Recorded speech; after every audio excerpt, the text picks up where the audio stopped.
सभी को नमस्कार।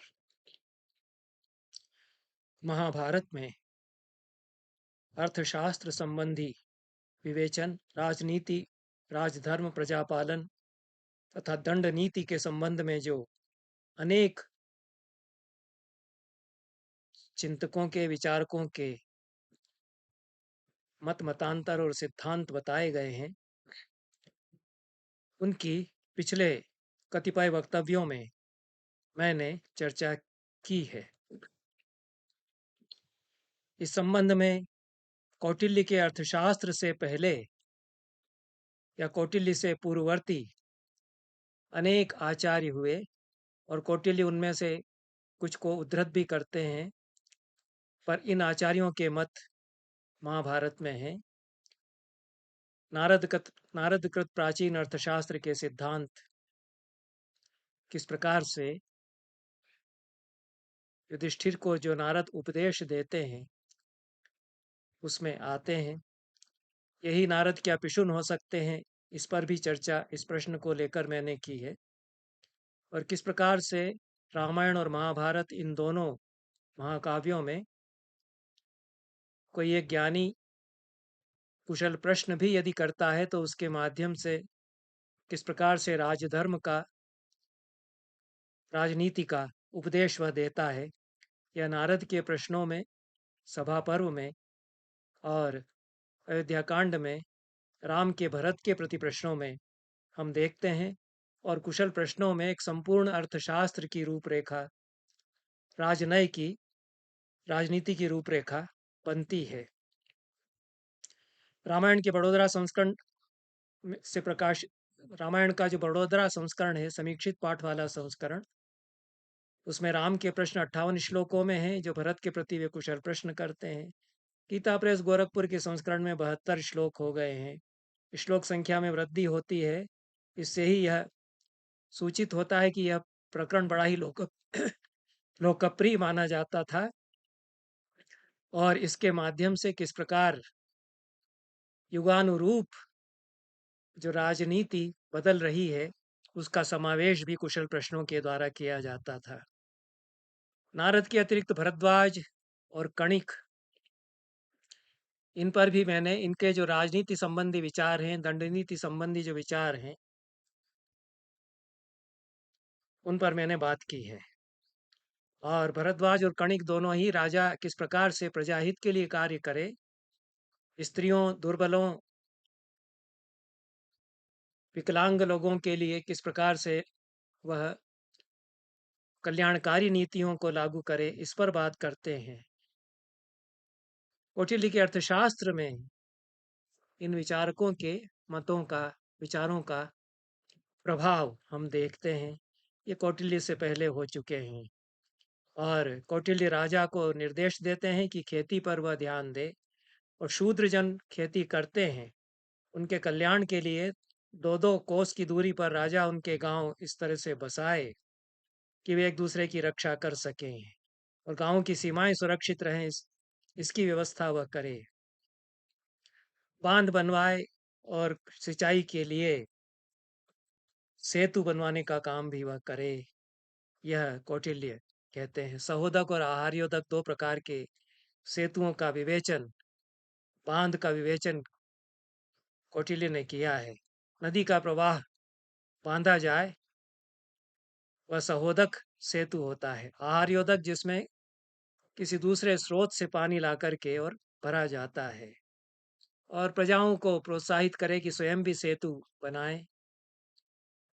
वे प्रजा का की सहभागिता, पीपुल्स पार्टिसिपेशन हो इस तरह की कल्याणकारी योजनाओं में, और प्रजा के जन समूह बना करके इस प्रकार के कार्य करते हैं तो राजा उसमें अंशदान करे, यह भी कौटिल्य कहते हैं। अनाथ बच्चों, बूढ़ों और बीमार लोगों के पोषण की व्यवस्था करने का दायित्व राजा का है, यह कौटिल्य कहते हैं। या कणिक और भरद्वाज अपने उपदेश में महाभारत में कह चुके हैं। स्त्री यदि अनाथ है और गर्भवती है तो उसका पोषण राजा करेगा और उसकी संतानों का भी। यह भी महाभारत में कणिक की नीति में आता है। बाल वृद्ध व्याधि व्यसनानि व्याधित व्यसनी अनाथांश राजा विभ्रियात। यह दूसरे अधिकरण में 19वें प्रकरण में कौटिल्य कहते हैं, स्त्रियम अप्रजाताम प्रजातायाश्च पुत्रान, और गर्भवती स्त्री जिसकी संतान होने को है उसका विशेष ध्यान राजा रखे, और उसकी जो संतानें हुई हैं उनके पालन पोषण के लिए भी वह ध्यान रखे। एक प्रसंग महाभारत में इस दृष्टि से कुछ भिन्न प्रकार का आता है, और यह धौम्य के उपदेश हैं। धौम्य तो युधिष्ठिर के पांडवों के पुरोहित हैं, और वे सदैव पांडवों के साथ रहते हैं। केवल छद्मवास में जब वे जाते हैं तब धौम्य से विदा लेते हैं युधिष्ठिर। अन्यथा वनवास पर जितने वर्ष वनवास में रहते हैं, 12 वर्ष, धौम्य पांडवों के साथ बराबर बने रहते हैं। और उनका एक अलग ही प्रकार का चरित्र महाभारत में देखते हैं, यद्यपि उस पर चर्चा कम होती है। धौम्य तो बड़े गुरु माने जाते हैं। उनके उपमन्यु, आरुणि और वेद, ये 3 शिष्य थे, ये प्रसिद्ध हैं। और युधिष्ठिर के पुरोहित भी धौम्य बनते हैं। छद्मवास पर जाने लगते हैं विराट पर्व में पांडव, तब वे आपस में मंत्रणा करते हैं कि कहाँ पर हमको जाना चाहिए और किस प्रकार से हम अपने आप को छिपा करके रखेंगे। चारों पांडव युधिष्ठिर को बताते हैं कि हम क्या क्या करेंगे अपने आप को वेश बदलने के लिए, अपना वेश बदलने के लिए। भीम कहते हैं कि मैं रसोइया का काम करूंगा। अर्जुन कहते हैं मैं बृहन्नला का काम करूंगा। इसी प्रकार से नकुल और सहदेव बताते हैं अश्वचर्या तथा अन्य कार्य अपने एक विराट के यहाँ जाकर के इस प्रकार की नौकरी हम लोग करेंगे, यह बताते हैं। द्रौपदी कहती है कि मैं सेरंध्री का कार्य करूंगी, जो श्रृंगार करने वाली महिला होती है, सेविका होती है, उसका कार्य मैं करूंगी। युधिष्ठिर द्रौपदी की प्रशंसा करते हैं, अपने भाइयों की भी प्रशंसा करते हैं और संतुष्ट होते हैं। तब वे धौम्य से विदा मांगते हैं। विराट पर्व के प्रथम 3 अध्यायों में यह प्रसंग आ चुका है। इतना प्रसंग आ चुका है। चौथे अध्याय में धौम्य से जब विदा मांगते हैं, तब धौम्य कहते हैं कि जाते समय मैं आपको कुछ उपदेश देना चाहता हूँ, और ये एक राजधर्म की दृष्टि से जो अमात्यों के और राज सेवा करने वालों के आचार होंगे वे इसमें बताए गए हैं। और यह इस दृष्टि से राज सेवक और राजा अमात्यों के क्या आचार होंगे, यह इसमें बताया गया।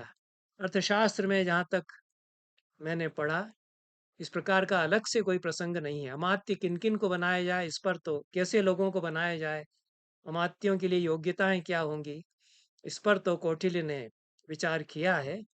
पर अमात्य क्या क्या राजा के लिए करें और राज्य सेवा कैसे करें, इस पर कौटिल्य ने विचार नहीं किया है। महाभारत में यह एक राजनीति शास्त्र के अंतर्गत ही एक प्रकरण कहा जा सकता है, जो कि विशिष्ट है और महाभारत में ही यह आता है।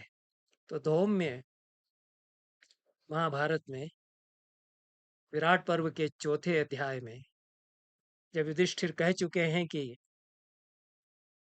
अपने भाइयों से कि जो जो कार्य आपको करना चाहिए छिप करके, वे आपने उचित रूप में तय कर लिए हैं, और अब हम यहाँ से जब विदा ले रहे हैं तो हमारे पुरोहित धौम्य अग्निहोत्र की हमारी रक्षा करेंगे, और ये द्रुपद के राज्य में, पांचाल राज्य में चले जाएं, हमारे रसोइया और आदि अन्य सेवकों को लेकर के, और जो हमारी अग्नि है उसको लेकर के ये जाएं। युधिष्ठिर कितने उत्तरदायित्व का निर्वाह करते हैं बड़े भाई के रूप में और मुखिया के रूप में, यह भी इससे प्रकट होता है। नीतिज्ञ वे हैं, और पुरोहितों का उपयोग क्या होगा यह वे समझते हैं। और सबके वे कार्य निर्धारित करते हैं। उनके साथ तो बड़ा परिजनों का समूह है। तो जो हमारे सारथी हैं वे सारे रथों को लेकर के द्वारका चले जाएँ, वहाँ रहें। और जो द्रौपदी की परिचारिकाएँ हैं, उनके साथ जो सेविकाएँ हैं, वे पांचाल देश ही चली जाएँ, जहाँ की द्रौपदी हैं। जो हमारे रसोइये हैं, अन्य सेवक हैं उनके साथ।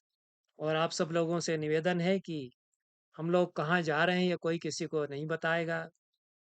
युधिष्ठिर ने किसी को बताया भी नहीं है, अपने सेवकों को, अन्य किसी को, कि हम लोग कहाँ रहेंगे। विदा सबको दे देते हैं, उसके बाद वे प्रस्थान अपना कैसे करेंगे इसकी दिशा तय करते हैं, उसका बड़ा भूगोल निर्धारित करते हैं। और वासुदेव शरण अग्रवाल ने इस पर विचार किया है कि किस प्रकार से विराट नगरी में ये लोग छिपते हुए पहुंचे थे, और जो विदित मार्ग है उससे नहीं गए थे।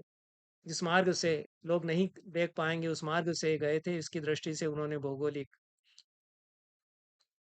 जो दिशा है पांडवों की उस पर विचार किया है। तब धौम्य कहते हैं कि मैं भी चलता हूँ, पर चलते चलते मैं आप लोगों से कुछ कहना चाहता हूँ। यद्यपि आप लोग सब जानते हैं, विदितम चापि वक्तव्यम सुरद्भिरनुरागतः। जो विदित है उसको भी कहना चाहिए, मित्रों के प्रति अनुराग के कारण। भले ही मित्र जो उपदेश देते हैं, मित्रोपसम्मित उपदेश, सुरत सम्मित उपदेश बड़ा प्रसिद्ध होता है। और इतिहास पुराण सुरत सम्मित उपदेश करते हैं, मित्र की भांति समझाते हैं। तो मित्र एक मित्र को वे बातें भी बताता है जो उसका मित्र जान रहा होता है, फिर भी दोहराता है। और यह कहते हुए दोहराता है कि तुम तो जानते ही हो, तुम्हें क्या बताना है, फिर भी मैं कह रहा हूँ। उसी तरह से धौम्य कहते हैं कि विदित भले ही आप लोगों को हो जो बातें मैं कहूँगा, फिर भी मैं अनुरागवश मैत्री के भाव से आपको ये बातें कहूँगा कि राजवसति में राजा के राजकुल में रहते हुए क्या क्या ध्यान आपको रखना चाहिए, और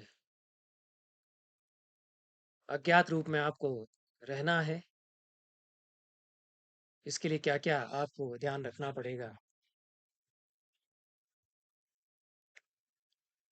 राजा पर विश्वास नहीं करना चाहिए, और अन्य लोग राजा के पास जिन आसनों पर बैठे हों उन पर बैठने की इच्छा नहीं करनी चाहिए, उन पर अधिकार करने की इच्छा नहीं करनी चाहिए। राजा का जो अपना वाहन है, उसका जो अपना पर्यंक पालकी या पलंग है, उसकी जो अपनी उसका पीठ है, और उसका अपना हाथी और रथ, उस पर अपने मन से न चढ़ जाए। राजा हमको बहुत सम्मान देते हैं, ऐसा मान करके भी उनके ऊपर सवारी करने का विचार न करे। उनके जो अपने वाहन है राजा के, उस पर सवारी न गांठने लग जाए। यह 10वें श्लोक में कहते हैं, चौथे अध्याय में। यह जो चौथा अध्याय है पुनः से प्रकाशित समीक्षित पाठ संस्करण में विराट पर्व का चौथा ही अध्याय यह है। और गीता प्रेस गोरखपुर के संस्करण में भी चौथा अध्याय है। कुंभकोणम से प्रकाशित संस्करण में जो दाक्षिणात्य संस्करण है उसमें यह 5वां अध्याय है। गीता प्रेस गोरखपुर के संस्करण में 58 श्लोक हैं। पुनः से प्रकाशित समीक्षित पाठ संस्करण में 49 श्लोक हैं। 9 श्लोक गीता प्रेस गोरखपुर के संस्करण में ज़्यादा हैं, लेकिन बहुत अधिक श्लोक संख्या है जो दाक्षिणात्य संस्करण कुंभकोणम से प्रकाशित है, उसमें 5वां अध्याय है। एक अध्याय बाद आता है और 86 श्लोक हैं। तो यह 27 श्लोक 37 श्लोक अधिक हैं, बड़ी संख्या है अतिरिक्त श्लोकों की कुंभकोणम संस्करण में। और धौम्य के उपदेश किस प्रकार से राजा अमात्य और राजसेवक आचरण करें, इस पर विशेष रूप से हैं। और यह काव्यों में तो इस प्रकार के प्रसंग आते हैं, पर अर्थशास्त्र ग्रंथों में, शास्त्रीय ग्रंथों में इस प्रकार के प्रसंग, कौटिल्य के अर्थशास्त्र में और उसकी परंपरा के ग्रंथों में, जहाँ तक मेरी जानकारी है, नहीं आते। इसलिए यह थोड़ा सा विशिष्ट प्रकरण माना जाना चाहिए। और धौम्य जो बड़े ज्ञानी हैं वे उपदेश देते हैं, यह भी इसकी विशेषता है। सामान्य बातें कही गई हैं जो नीति की बातें होती हैं और जो राजा के अमात्य को और राजसेवक को ध्यान में रखना चाहिए, वे ही बातें कही गई हैं। अपने चरित्र का ध्यान रखे, राजा के सामने झूठ ना बोले और गलत सूचनाएं उसको न दें। राजा को पता चल जाए कि यह हमको गलत सूचना देता है, तो अपमान राजा उसका फिर करेगा और उससे बड़ा अनर्थ होगा। और विशेष बात जो कहते हैं, नैषाम दारेषु कुर्वीत मैत्रीम प्राज्ञः कथंचन। जो राजा की रानियां हैं, उनसे मित्रता न करे, यह नीति की बात है। अंतःपुर चराये च द्वेष्टिया नहिताश्चये। और जो अंतःपुर में स्त्रियां हैं राजा की, उनसे भी मित्रता न करे। इससे राजा के मन में शंका और द्रोह की भावना आ सकती है। तो यह नीति की दृष्टि से बताते हैं। और राजा के जो शत्रु हैं, उनसे संपर्क साध करके और मित्रता स्थापित करने का प्रयास न करे। दक्षिणम वाथ वामम वा पार्श्वमासीत पंडितः रक्षिणाम ह्यात शस्त्राणाम स्थानम पश्चात विधीयते। जो पंडित है, ज्ञानी अमात्य है, वह राजा के दाहिने या बाईं आसन पर बैठेगा, उसके आजू बाजू में कहीं बैठेगा, चाहे दाहिनी ओर बैठे चाहे बाईं ओर बैठे, जहाँ भी रिक्त स्थान उसके लिए, जहाँ भी उसके लिए आसन प्रदत्त है, निर्धारित है, वहाँ पर वह बैठे। और जो शस्त्रधारी रक्षी हैं, जिनको आजकल गार्ड्स कहते हैं, तो हर महत्वपूर्ण व्यक्ति के साथ गार्ड्स चलते हैं और राजा के साथ तो शस्त्रधारी रक्षी रहेंगे ही, वे उसके भी आसपास रहेंगे। तो जो अमात्य है वे राजा के आजू बाजू में निकट रहेंगे। फिर उनके पार्श्व में तत्पश्चात पीछे की ओर भी जो आत्मशस्त्र या शस्त्रधारी रक्षी हैं, वे रहेंगे। नित्यम विप्रतिषिद्धम तु पुरस्ताद आसनम महत। और यह तो सदैव के लिए निषिद्ध है कि राजा के सामने कुछ ऊंचे आसन पर बैठे। महत आसन या हायर सीट, उससे कुछ ऊंची कुर्सी पर या ऊंचे आसन पर वह बैठे, यह सदैव के लिए निषेध है, अमात्य या राज सेवक के लिए। और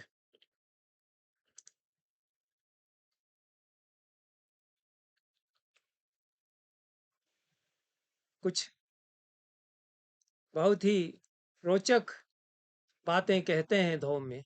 यद्यपि जैसा वो कहते हैं कि ये सब बातें सामान्य बातें हैं, आप लोग जानते ही हैं, लेकिन महाभारत में इस प्रकार के उपदेश आए हैं जो सामान्य नौकरी करने वाले जो भी हैं, उन सब के लिए ये बड़े उपयोगी उपदेश हैं। तो इसलिए धोम में लोकहित की दृष्टि से कहते हैं कि विदित है आप लोगों के लिए बातें, फिर भी मैं कहता हूँ ताकि दस्तावेज रहेगा कि धौम्य ने ये बातें कही हैं। न चोष्ठौ निर्भुजेत जातु न वाक्यम न च वाक्यम समाक्षिपेत सदा क्षुतम च वातम च स्थीवनम चरेत शनैः। कहते हैं कि ओठों को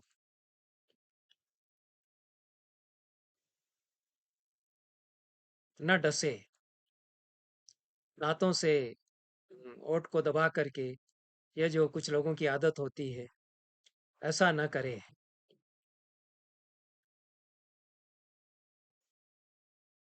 एक रोचक पाठांतर मिलता है गीता प्रेस गोरखपुर के संस्करण में।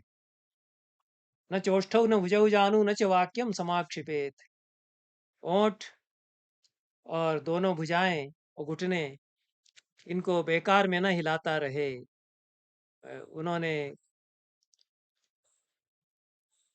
निर्भुजेत यह पाठ बदल दिया है, यहाँ पर पाठांतर इसमें है। और दोनों हाथ ओठ और घुटने को व्यर्थ में न हिलावे, ऐसा धोम में कहते हैं। यह पाठांतर इसमें मिलता है। और न च वाक्यम समाक्षिपेत दोनों में समान है, पूना के संस्करण में भी, गीता प्रेस गोरखपुर के संस्करण में भी, कि वह बकवास न करे, वाक्यों का आक्षेप न करे, वाक्यों के द्वारा आक्षेप न करे। और सदा क्षुतम च वातम च स्ठीवनम चाचरेत् शनैः। गीता प्रेस गोरखपुर में सदा वातम च वाचम च स्ठीवनम चाचरेत् शनैः। इसमें क्षुत नहीं है गीता प्रेस गोरखपुर के संस्करण में, जो पूना के संस्करण में है। क्षुत जो है छींक को कहते हैं, वात वायु विसर्जन करना, अपान वायु का विसर्जन करना, और स्ठीवन थूकना। ये बहुत धीरे से करे, पता न चले राजा को, इस प्रकार से करे। छींक और अपान वायु विसर्जन और स्ठीवन, ये 3 कार्य। शेष सामान्य नीतियां हैं, बहुत जोर से न हंसे और बहुत ऊंचे स्वर में न बोले, मुस्कान के साथ राजा के सामने रहे। इस प्रकार से राजा और जो राज परिवार के लोग हैं उनका अनुवर्तन या उनका इस प्रकार से जो अमात्य के रूप में, राज सेवक के रूप में सेवा उनकी करता है, ऐसा उसकी सेवा बनी रहती है। राजानम राजपुत्रम व संवर्तयति यः सदा अमात्यः पंडितो भूत्वा सचिरम तिष्ठति श्रियम। इस प्रकार से जो ध्यान रखते हुए राज सेवा करता है, वह पंडित अमात्य चिरकाल तक लक्ष्मी का सेवन करता है।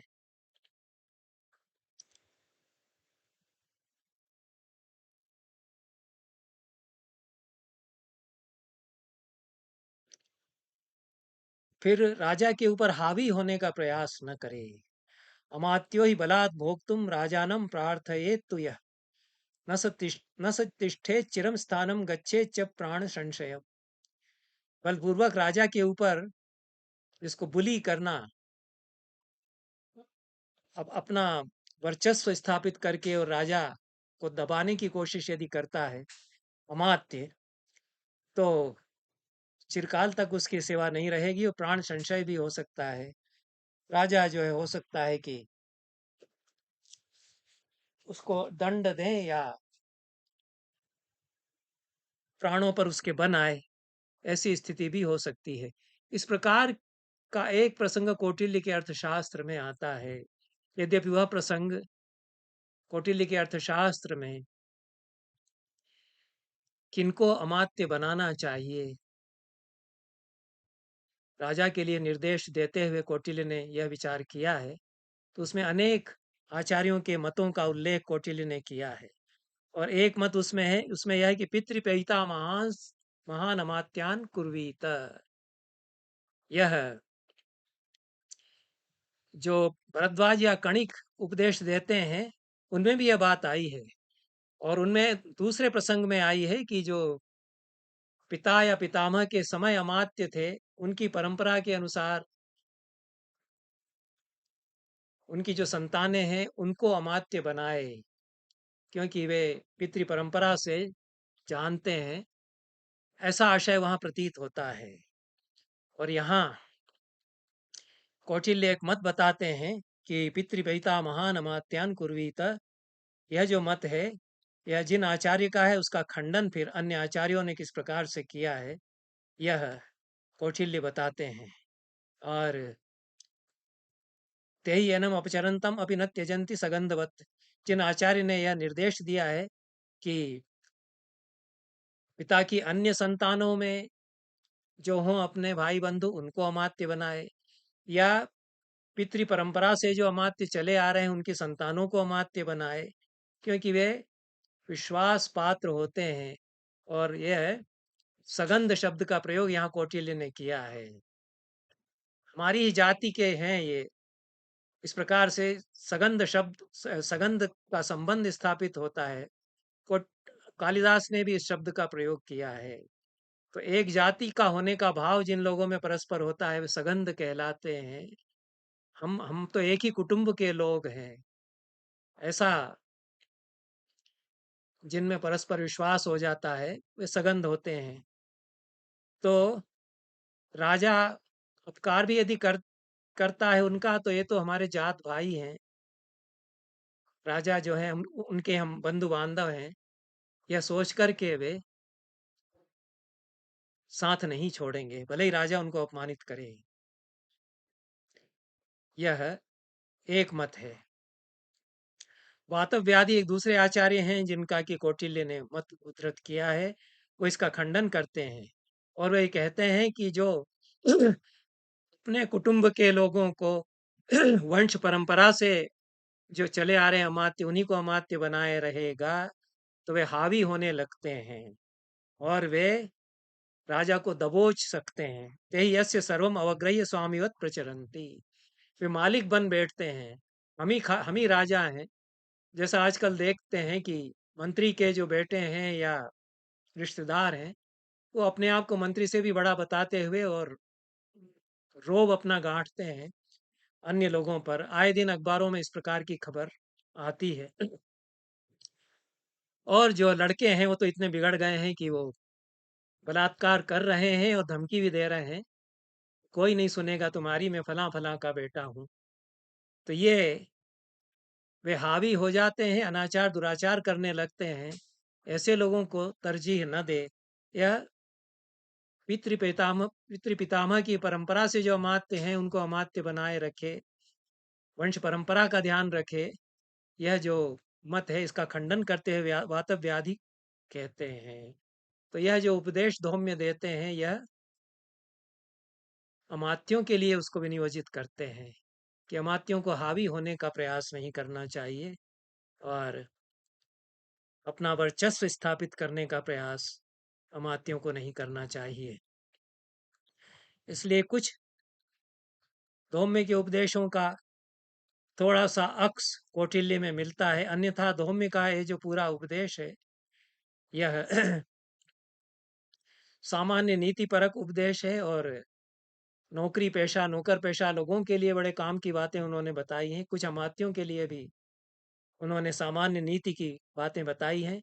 या तो युधिष्ठिर स्वीकार करते हैं कि उपयोगी बातें आपने हमको बताई हैं। धौम्य अंत में कहते हैं संवत्सर में तात तथा शीला बुभूषव अथ स्व विषय प्राप्य यथा कामम चरिष्यथ। हे प्रिय राजकुमारों, इस प्रकार से अपने शील का निर्वाह करते हुए 1 वर्ष तुम लोग रहोगे तो वापस सकुशल आकर के अपने राज्य में अपने इच्छा के अनुसार विचरण करोगे। युधिष्ठिर कृतज्ञ होते हैं धौम्य के इस सदुपदेश के लिए। अनुशिष्टास्म भद्रम ते नैतद भक्तास्ति कश्चन कुंती मृते मातरम नो विदुरम च महामतिम। ये 45वें श्लोक में इसमें कहा गया है और चौथे अध्याय में हमको आपने सम्यक अनुशासन दिया, अच्छी तरह से आपने उपदेश हमको दिया और कोई इस तरह के उपदेश हमको नहीं देगा हमारी माता कुंती और महामति विदुर को छोड़ करके। इतनी बुद्धिमत्ता की बातें, इतने उपयोगी संदेश हमको और कहीं और कोई नहीं देगा। इस प्रकार से युधिष्ठिर उनके प्रति कृतज्ञता ज्ञापित करते हैं। इस प्रकार से पांडवों ने अग्नि की प्रदक्षिणा की उनके प्रति कृतज्ञता ज्ञापित करके धौम्य के प्रति, और ब्राह्मणों और तपोधनों की प्रदक्षिणा की और 6 लोग 5 पांडव और याज्ञसेनी द्रौपदी चल दिए और किसी को उन्होंने ये नहीं कहा कि बताया कि किधर जा रहे हैं। तो यह पांडवों के छद्मवास के लिए प्रस्थान करने के पहले का प्रसंग है। इसमें विशेषता धौम्य के उपदेश की है और धौम्य का यह प्रसंग धौम्य की जो बुद्धिमत्ता है, प्रज्ञा है, उसका भी नमूना है। आज के वक्तव्य को यहाँ पर समाप्त करते हैं। बहुत बहुत धन्यवाद।